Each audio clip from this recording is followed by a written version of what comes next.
Bonjour à tous, c'est Elsa de la page Dr Love. Alors, aujourd'hui j'aimerais vous parler d'un sujet, on va dire, super important pour moi. En réalité, c'est à propos de mon témoignage. Et vous allez comprendre pourquoi en fait la semaine dernière je vous ai parlé de tout ce qui était la soif et tout, et du fait d'avoir des motivations qui sont des bonnes motivations.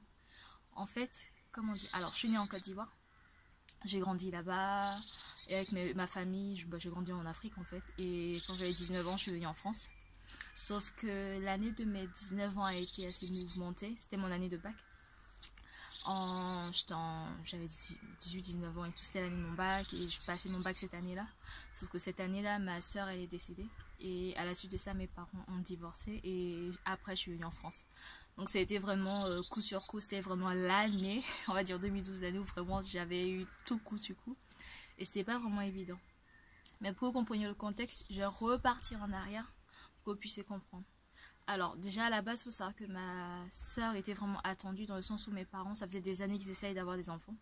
Une autre fille, parce que vu que j'étais fille unique pendant tout ce temps-là, et ils avaient toujours pas réussi. Et c'est quand j'avais l'âge de 12 ans que ma soeur est née. Sauf que la grossesse de ma mère s'est passée correctement comme il fallait, mais à l'accouchement il y a eu vraiment des complications, on a fait même perdre ma mère et tout, c'était vraiment compliqué. Ma soeur aussi parce qu'elle faisait des pauses respiratoires, elle n'arrivait plus à respirer, elle devenait toute bleue, c'était toute une histoire et son cerveau n'arrivait pas à être oxygéné. Et malgré tout ça, malgré que les médecins disaient qu'elle n'allait pas faire une semaine, elle a survécu et ma soeur était là, elle était née. Et on a eu la joie de l'accueillir à la maison. J'étais super contente d'être grande sœur, enfin, alors que j'avais 12 ans. Ça faisait bizarre et tout. Et c'était ma petite sœur, quoi. Et au final, au fur et à mesure des années, on s'est rendu compte avec les médecins en réalité que ma sœur avait un retard de croissance en fait, qui était dû au fait qu'elle n'avait pas eu d'oxygène dans le cerveau quand elle faisait ses pauses respiratoires, quand elle est née en fait. Et ce qui a fait que ça a été super compliqué parce qu'au final, ma sœur, ça a créé, on va dire, une sorte d'handicap moteur. Ce qui fait qu'elle était super intelligente et tout. Mais en fait, physiquement, elle n'avait pas le physique de son âge, en quelque sorte. C'est qu'elle pouvait avoir 3 ans et elle avait le physique d'un enfant de 1 an, en fait. Elle avait du mal à s'asseoir, elle avait du mal à marcher. Et c'était vraiment un handicap lourd pour la famille, dans le sens où, on va dire, c'était la réponse à nos prières, dans le sens où moi, je voulais une petite soeur, mes parents voulaient une fille. Et ma soeur, quand elle est arrivée, elle avait cet handicap-là, c'était les questionnements, le pourquoi, mais comment ça se fait, mais qu'est-ce qui se passe. Et sachant qu'en plus, quand on avait été à l'hôpital, les médecins disaient qu'en fait, c'était irréversible, dans le sens où il n'y avait vraiment rien à faire et qu'elle ne pourrait pas guérir en quelque sorte. Mais qu'au contraire, même qu'elle n'avait pas beaucoup de temps à vivre, apparemment les médecins lui avaient donné 2-3 ans je crois, et qu'apparemment ce type de cas là en fait existait à travers le monde et qu'il n'y avait rien qui était possible à faire et que au maximum ma soeur vivrait 3 ans quoi. Donc voilà, on apprend les nouvelles comme ça coup sur coup. Et en fait, pour mes parents, c'était assez difficile parce que de se dire que ils ont tout fait comme il fallait, surtout ma maman, parce qu'elle s'est dit j'ai fait tout comme il fallait à l'accouchement, même avant l'accouchement, pendant la grossesse, j'ai fait ce qu'il fallait, j'ai fait attention à ce que je mangeais, j'ai fait attention à mon rythme de vie, j'ai fait attention à pas mal de choses pour finalement accoucher et me rendre compte que parce que pendant toutes les échographies, tout allait bien, il n'y avait aucun souci, les médecins disaient que tout allait bien, l'enfant se développait bien, et en fait, c'était juste des incompréhensions et des questionnements. Et en fait, je fais aussi cette vidéo là aussi pour encourager toutes les mamans qui passent par des moments pas évidents, qui ont des enfants justement, qui peut-être pendant toute la saison de la grossesse, tout se passe bien et à la naissance, ils découvrent en fait qu'ils ont un enfant qui est handicapé et tout. C'est pas évident, c'est pas facile, mais je veux vraiment vous encourager à rester forte, à être des femmes fortes quoi qu'il arrive, à ne pas vous dire que finalement c'est une malédiction ou quoi que ce soit, parce que je peux vous dire que de ce genre d'événement là peut sortir de grandes choses et de belles choses quoi. Parce que ma soeur avait beau avoir cet handicap là, mais elle nous a tellement appris avec ma famille en fait, elle nous a appris à aimer malgré tout, à aimer en dépit de toutes les circonstances, en dépit de la personne qui avait en face de nous, à voir les gens tels qu'ils sont, mais avoir la différence comme une force, parce que finalement ma soeur était différente des autres enfants, mais elle avait une telle joie, une telle paix malgré son handicap en fait. C'est qu'elle pouvait peut-être pas marcher, elle avait aussi du mal à s'asseoir. À un moment elle a réussi à s'asseoir et toi pouvait même faire 4 pattes et pouvait parler, son parler était limité quoi en fait, parce qu'au niveau de l'addiction, elle avait l'addiction d'un enfant de 1 an, elle disait maman, Elsa et tout, et elle faisait beaucoup de signes pour montrer, pour dire ce qu'elle voulait quand elle voulait manger ou autre. Mais en fait, c'est vraiment pour dire que des plus grandes souffrances peuvent naître vraiment de belles choses quoi. Faut vraiment pas en douter du tout. Je crois que Dieu fait toutes choses pour un but. Je ne dis pas que Dieu est derrière tout ça, que Dieu est l'auteur de tout ça, que Dieu est celui qui a permis que votre enfant ait un handicap, quoi que ce soit, pas du tout. Mais je veux juste dire que au final, la Bible nous dit dans la parole qu'il pleut sur les bons comme sur les mauvais et il fait beau sur les bons comme sur les mauvais. C'est-à-dire que c'est pas parce qu'on a fait certaines choses bien ou mauvaises qui fait que on aura le résultat de ça.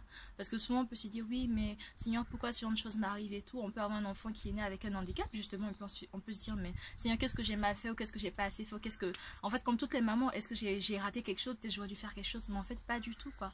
C'est juste que la situation elle est comme ça, il n'y a pas forcément de réponse à la question, mais il faut savoir que de cette situation, Dieu en sort toujours le meilleur. Et j'aime bien dans la parole de Jésus quand le Seigneur nous parle par rapport à ça justement, dans Jean 9. Il nous parle justement d'un homme qui était né aveugle en fait. Et tu as les disciples de Jésus qui disent mais Seigneur, pourquoi est-ce que cet homme il est né aveugle? Est-ce que ses parents, ce sont parce que ses parents ont péché que cet homme il est né aveugle ou c'est à cause de quoi? Et en fait Jésus leur répond tout simplement non, c'est pas parce que ses parents ont péché ou quoi que ce soit. C'est juste pour que les œuvres de Dieu soient manifestées en lui et que la gloire de Dieu soit manifeste en fait à travers cette histoire. C'est pour dire que même dans les choses les plus pénibles qu'on peut vivre, Dieu veut juste, même s'il n'est pas l'auteur de toutes ces choses difficiles, il va juste utiliser ces situations-là, mais pour notre bonheur. Parce que la Bible nous le dit justement, toute chose concourt au bien de ceux qui aiment Dieu. C'est que vraiment, Dieu veut amener les choses les plus difficiles dans notre vie en notre bien en fait. Je sais pas si je m'explique bien, mais c'est pour dire que peu importe ce que vous pouvez vivre, en fait, aujourd'hui vous pouvez voir ça comme des douleurs, comme des difficultés, mais Dieu va s'en servir vraiment pour sa gloire. Et c'est vraiment ce qu'on a vécu en fait, parce que ma soeur finalement pendant toutes ces années, elle était vraiment une source de joie, une source de bonheur dans notre maison, dans notre famille. Même si quand on sortait avec elle, c'était pas évident parce que les gens voyaient, ils étaient en mode ah mais elle est différente, ah mais elle a un handicap, ah mais qu'est-ce qui se passe, comment ça se fait. Mais au final Dieu s'est servi de ma soeur vraiment dans notre famille comme un lien, comme un soutien, comme celle-là qui pouvait amener la paix, la joie. Franchement je pouvais rentrer de l'école, alors j'avais beau passer toute une journée, c'était pas évident. Je rentrais à la maison, je voyais juste ma soeur et son sourire et j'étais juste waouh quoi, c'était juste trop bien. Et pendant cette période, Dieu m'a permis d'aimer, pas, comme on dit, pas en fonction de ce qu'elle pouvait me donner ou ce qu'elle pouvait faire, parce qu'elle était limitée dans son corps physique, mais il m'a permis d'aimer au-delà de toutes choses et d'avoir un amour en fait que j'avais pas encore expérimenté jusqu'alors. Et donc, tout ça pour dire que Dieu, il est vraiment bon. Et finalement, elle a fait 7 ans, alors que les médecins avaient dit qu'elle ferait que 3 ans. Et c'est vraiment, je bénis Dieu pour ça, parce que là où la médecine avait dit qu'elle ferait qu'une semaine, elle a surmonté la médecine, elle a fait plus qu'une semaine. Là où la médecine avait dit qu'elle vivrait que 3 ans, elle a vécu au moins 7 ans avant de décéder. Et c'est vrai que ma soeur est décédée, quand elle est décédée, j'ai vécu ça vraiment comme un moment difficile parce que j'étais très proche de ma soeur, on était, on va dire, limite fusionnelle en fait, et pour moi j'imaginais pas ma vie sans ma soeur. Vraiment c'était difficile pour moi déjà de me dire que j'allais venir en Europe pour mes études et d'être coupée de ma famille parce que je suis très famille. Donc quand ma soeur a décédé, ça a été vraiment un coup pour moi, mais en fait je me suis pas autorisée à ce moment-là de guérir de mes blessures ou de pleurer ma soeur. Je l'ai pleuré parce qu'elle est décédée, mais je me suis pas vraiment autorisée à pleurer, à faire mon deuil, parce que je me suis dit j'ai pas le droit de faire mon deuil parce que moi j'ai perdu juste ma soeur, mais mes parents ils ont perdu plus qu'une soeur. Ils ont perdu leur fille. Et là, je me disais, mais moi qui ai perdu juste ma soeur, de quel droit je pourrais me permettre de pleurer ma soeur alors que c'est juste ma soeur, alors que mes parents, ils ont perdu plus une fille. Et voir mes parents abattus, je me suis dit, non, je peux pas pleurer, je peux pas être faible, je peux pas être dans cet état-là. Il faut que je sois forte pour la famille, il faut que je sois forte pour tout le monde. Et en fait, j'ai pas pleuré, j'ai pas fait mon deuil du tout. Et je suis passée par-dessus. Ensuite, par la suite, mes parents, avec tout ce qui s'est passé, c'était pas évident, ils n'ont pas pu tenir le coup et ils se sont séparés. Et en fait, quand je suis arrivée en France, honnêtement, l'année 2012 était vraiment, pardonnez-moi, mais pour moi c'était une mauvaise année dans le sens où je venais de perdre ma soeur, mes parents étaient en instance de divorce et j'arrivais pile en France pour étudier le droit. Donc en plus, ce qui était rigolo, c'est que ma première année, on parlait justement de tout ce qui était le droit de la famille, le divorce et toutes les étapes et tout. Donc en fait, j'étais en train de vivre en live ce que mes parents étaient en train de faire en fait. Tout ce qui était procédure de divorce, tout ce qui était divorce à l'amiable, différentes procédures, bref, je vous coupe tout ça là. Mais en fait, j'ai vécu tout ça et c'était vraiment pas évident. Mais j'ai continué ma vie et je me suis dit, en fait, pour moi, quand les choses avançaient, je me suis dit, je veux vraiment pas vivre ce que mes parents ont vécu dans le sens du divorce, de la séparation, parce que je comprenais pas et je me disais, mais Seigneur, comment t'as pu permettre une telle chose alors qu'au final, mes parents, ils sont chrétiens, ils t'aiment, ils te cherchent et puis finalement, ils ont été amis pendant plusieurs années, mais ça n'a pas changé le fait que ils se sont séparés. Et en fait, avec ces questionnements-là, j'ai commencé à chercher dans la parole, chercher dans les livres, chercher dans les enseignements, chercher au maximum pour me dire non, c'est comme ça au moins je serai prémunie, comme ça je serai vaccinée et ce qui est arrivé à mes parents ne va pas m'arriver. Faux. Pourquoi je dis faux? Parce que j'ai pris le problème vraiment à l'envers en fait. Et pendant toutes ces années, je me suis focalisée sur ça, sans me rendre compte qu'en réalité, le plus important, c'était pas ça. Le plus important, c'était vraiment de guérir de mes blessures. Le plus important, c'était de guérir de tout ce qui était arrivé en fait dans notre famille par rapport au décès de ma soeur et par rapport à tout ça. Et je vous le dis vraiment à cœur ouvert parce que c'est que récemment que j'ai réalisé en fait que pendant tout ce temps j'essayais plutôt d'essayer de faire un patchwork sur ma douleur pour ne pas souffrir en fait et pour ne pas vivre ce que mes parents ont vécu au lieu de vraiment prendre le problème à la racine. Et c'est vraiment dans la présence de Dieu. Et franchement, Dieu, il fait des choses extraordinaires. C'est pour ça que je vous dis, la prière, c'est tellement important.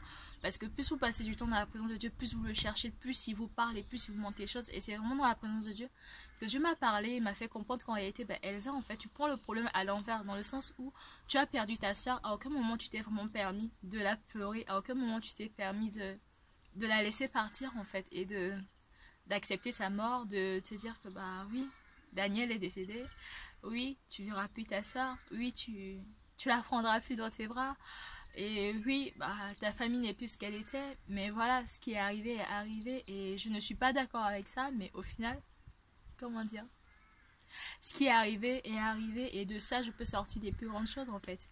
Parce que honnêtement, faut avoir vécu le décès d'une personne, c'est tellement difficile quand on perd quelqu'un. Et je me rappelle à cette période-là, le Seigneur, à chaque fois, il essayait de me consoler. Il essayait de me dire Elsa, pleure pas, je suis avec toi, ça va aller, t'inquiète pas.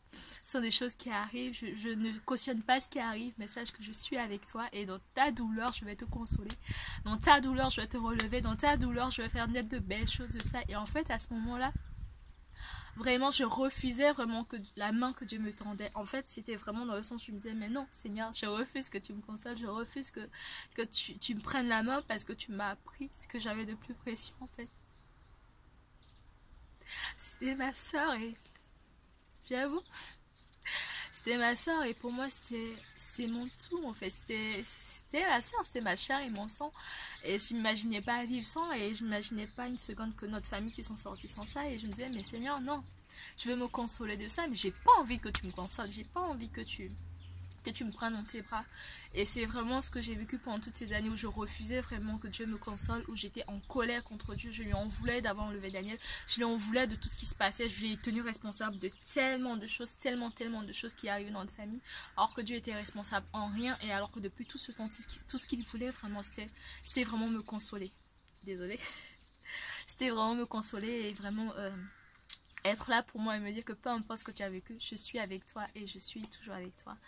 Et c'est vraiment ça. Et vraiment, c'est à travers le film Le Chemin du Pardon que j'ai regardé à plusieurs reprises, que vraiment Dieu s'est servi pour guérir mes blessures et me faire comprendre que il m'aime et qu'il n'était pas d'accord à tout ce qui est arrivé et que nous sommes dans un monde où la Bible dit le monde est soumis à la domination du diable en fait. Tout ce qui se passe, tout ce qui est mauvais dans notre vie, tout ce qui arrive, c'est l'ennemi qui agit ainsi. C'est pas que Dieu cautionne ça ou qu'il est d'accord avec ça, c'est juste dire que l'ennemi il agit et il frappe comme il veut et quand il veut, mais au final la différence c'est que même dans nos tempêtes Dieu est là, même dans nos difficultés Dieu est là. Et vraiment cette vidéo c'est vraiment une vidéo d'encouragement, certes de témoignage pour dire que oui c'est possible de vivre des choses difficiles, c'est possible de se relever, de se reconstruire, mais il faut laisser vraiment Dieu faire ce travail en nous. Et vraiment je vous enjoins, si vous avez perdu quelqu'un ou quoi que ce soit, laissez Dieu vous consoler et donnez-vous un temps de pause, dans le sens où donnez-vous le droit de pleurer. C'est tellement important parce que on se dit non, tout va bien, on essaie de se dire ça va, tu construis ta vie, tu avances, et en fait ça va pas, tu n'as pas fait ton deuil, t'as pas fait ce temps de pause où tu aurais dû pleurer, tu aurais dit mais Seigneur je t'en veux, ou tu aurais dû dire toute ta colère, dire à quel point tu en veux à Dieu, de tout ce qui s'est passé, à quel point vraiment tu es mal, à quel point tu aurais aimé que je sois différente. Donnez-vous le droit de parler à Dieu, de dire votre colère, de dire les choses qui vous ont blessé, de dire toutes ces choses-là, et laissez vraiment Dieu venir et guérir votre cœur en fait. Et aujourd'hui je peux vous dire que c'était pas évident, c'était un chemin de longue haleine, c'était difficile, c'était tellement de parcours du combattant. Mais aujourd'hui, je peux dire merci Seigneur parce que de cette épreuve-là, il m'a sorti plus forte. De cette épreuve, il me permet aujourd'hui de pouvoir consoler ceux qui sont passés par des moments difficiles. De cette épreuve, il me permet d'aimer des personnes que j'aurais jamais cru pouvoir aimer à ce point-là. Et il y a tellement de choses positives qui sont sorties de là parce que finalement grâce à ça aujourd'hui je sais que Dieu il est Dieu et c'est un bon père qui donne de bonnes choses à ses enfants. Et par rapport à ma soeur, elle est certes décédée mais je sais que tout l'amour que j'avais pour elle en fait je peux aujourd'hui le diriger vers d'autres enfants en fait.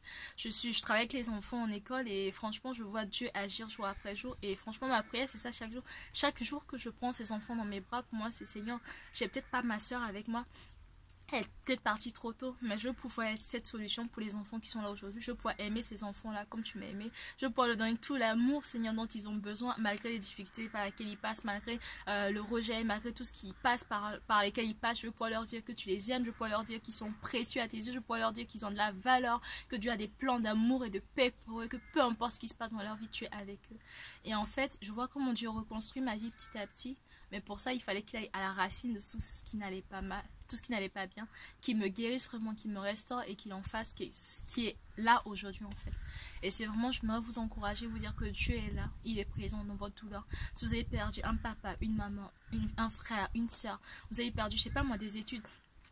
Si vous avez perdu quelque chose dans votre vie qui est tellement importante pour vous, que ce soit une vie professionnelle, que ce soit des études, que ce soit peu importe ce que vous avez perdu, sachez que Dieu, il est là, il est présent, vous pouvez lui parler, vous pouvez vous confier à lui, vous pouvez vraiment sortir, faire ce cœur à cœur avec lui, lui dire mais Seigneur, voilà ce que j'ai vécu, voilà comment je me sens, voilà, vous pouvez être honnête avec Dieu et lui dire la vérité, parce que ça sert à rien de cacher les choses et dire ouais mais toi dire que ça va mal, ça ne fait que vraiment ça comment appuyer sur la douleur. Donc autant dire les choses clairement telles qu'elles sont. Donc vraiment c'est un encouragement, vous dire que vous êtes plus fort que vous en avez l'air, vous êtes plus fort que vous pensez, vous allez y arriver. Les choses, ce n'est pas terminé, c'est pas parce que tu as perdu cette personne qui était si chère à ton cœur que c'est terminé, qu'il n'y a plus d'espoir, qu'il n'y a plus de vie, qu'il n'y a plus de possibilités au bout de chemin. Sache qu'au bout de ta douleur, Dieu va en susciter quelque chose de plus grand, de plus fort.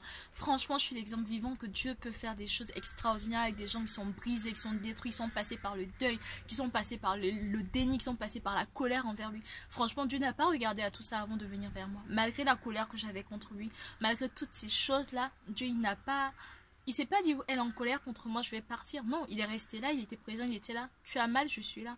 Dans ta douleur, je suis là. Et je pouvais sentir sa main pas à pas à mes côtés pour me dire, je suis là. Et sachez, le Dieu, il est avec vous. Dans votre douleur, il est là. Dans vos difficultés, il est là. Dans ces moments difficiles au passé, il est là. À aucun moment, il ne s'est éloigné. Et la Bible dit justement, dans le psaume 34, même si ton père et ta mère t'abandonnent, moi l'Éternel, je ne t'oublierai jamais. Je t'abandonnerai jamais. Et il le dit encore une fois. Une femme peut-elle oublier l'enfant qu'elle allait, même si elle oublie, moi l'Éternel, je ne l'oublierai jamais. C'est pour dire que peu importe les circonstances de la vie dans lesquelles tu peux être, peu importe les difficultés par lesquelles tu peux passer, jamais Dieu ne t'oublie, jamais il t'abandonne. Et de ces difficultés, il en sortira toujours le meilleur. Crois-le sincèrement parce que c'est un bon papa qui veut prendre soin de toi. Et vraiment, je prie vraiment que Dieu puisse vraiment faire ce qu'il a fait dans ma vie, parce que je sais qu'il y a des gens qui passent par tellement de difficultés, tellement de peine, tellement de souffrance et de douleur qu'ils ne peuvent pas en parler. Si vous avez besoin d'en parler, n'hésitez pas à me contacter, que ce soit par YouTube, que ce soit par Facebook ou bien même si vous avez mon contact, n'hésitez pas à m'en parler, à m'envoyer des messages et tout. Je suis là. Je peux essayer de vous conseiller du mieux que je peux. Je peux aussi prier pour vous, que le Seigneur puisse vraiment apporter cette guérison dans votre cœur, puisse être là, puisse être votre soutien, votre appui, vraiment, puisse vous aider à sortir de là, de votre détresse et de votre souffrance et à aller de l'avant. Et surtout à construire justement cette étape de votre vie qui est certes une étape de souffrance à vos yeux, mais Dieu va l'utiliser pour votre plus grand bien. Croyez-le vraiment. Et je prie pour ça, que Dieu vous restaure, qu'il vous guérisse, qu'il vous touche, qu'il utilise cette situation-là pour la plus grande gloire de son nom, et afin que, comme dans Jean 9, que les œuvres de Dieu soient manifestées en vous, de la même manière que les œuvres de Dieu ont été manifestées en cet homme qui était né aveugle, mais Dieu s'est glorifié à travers cette épreuve, qui se glorifie à travers cette épreuve dans votre vie, qui en suscite de grandes choses et qui l'utilise pour la plus grande gloire de son nom. C'est ma prière vraiment pour vous. Dieu est avec vous, il vous aime, n'en doutez jamais. Voilà, je vous souhaite de passer une super journée et je vous dis à bientôt.